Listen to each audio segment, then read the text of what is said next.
ओम गंगणपतये नमः। आज हम जानेंगे शूर्पणखा पिछले जन्म में कौन थी और उसका अगला जन्म क्या हुआ। रामायण की कथा सबको याद है और साथ ही रामायण का हर किरदार भी, जिनमें से एक है शूर्पणखा, जिसके नाक और कान को लक्ष्मण ने काट दिया। लेकिन क्या आप जानते हैं शूर्पणखा एक अप्सरा हुआ करती थी, जिसे एक श्राप ने राक्षसी बना दिया था। शूर्पणखा ऋषि विश्वश्रवा और कैकसी की बेटी और लंका नरेश रावण की बहन थी। उसके नख यानी कि नाखून सूप के जैसे थे, इसलिए उसे शूर्पणखा कहा गया। शूर्पणखा का विवाह कालका के बेटे दानवराज विद्युविहा के साथ हुआ। पूरी दुनिया को जीतने निकले रावण ने युद्ध में दानवराज विद्युविद्वा को भी मार डाला, जिससे शूर्पणखा ने रावण को श्राप दिया कि मेरे कारण ही तेरा सर्वनाश हो जाएगा। एक मान्यता ये भी है कि शूर्पणखा का पति दानवराज विद्युविद्वा विष्णु भक्त था और इसीलिए रावण ने उसका वध कर दिया और अपनी बहन शूर्पणखा को भाई खर के पास भेज दिया। खर दंडकारण्य में रहता था।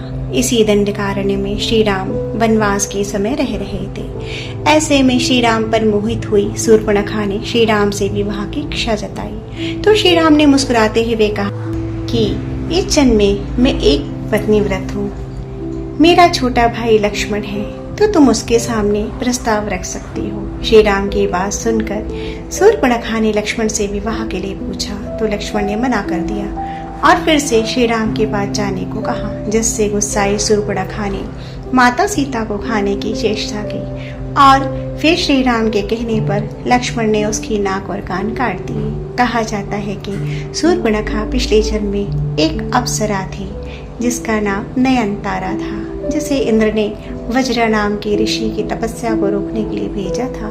तपस्या भंग होने पर ऋषि ने नयनतारा को राक्षसी होने का श्राप दिया, लेकिन फिर नयनतारा के क्षमा याचना के बाद ऋषि ने कहा कि तुम्हें प्रभु दर्शन देकर श्राप से मुक्त करेंगे। जब शूर्पणखा के नाक और कान काटे गए तो उसको ज्ञान मिला और उसे अपना पूर्व जन्म याद आ गया। फिर शूर्पणखा ने प्रभु श्री राम की मदद की और प्रभु श्री राम के हाथों ही खर दूषण रावण कुंभकर्ण मेघनाद को मरवा दिया।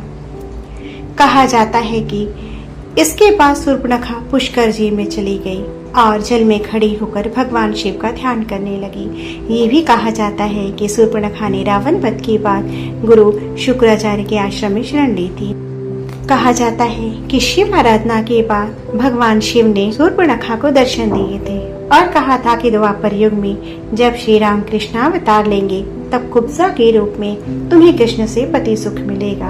तब श्री कृष्ण तुम्हारे ऊपर ठीक करके अप्सरा का मनमोहक रूप देंगे। इस तरह द्वापर युग में शूर्पणखा ने श्री कृष्ण को अपने पति के रूप में प्राप्त किया। तो दोस्तों, आशा है आपको ये अनसुनी कहानी अच्छी लगी होगी। धन्यवाद।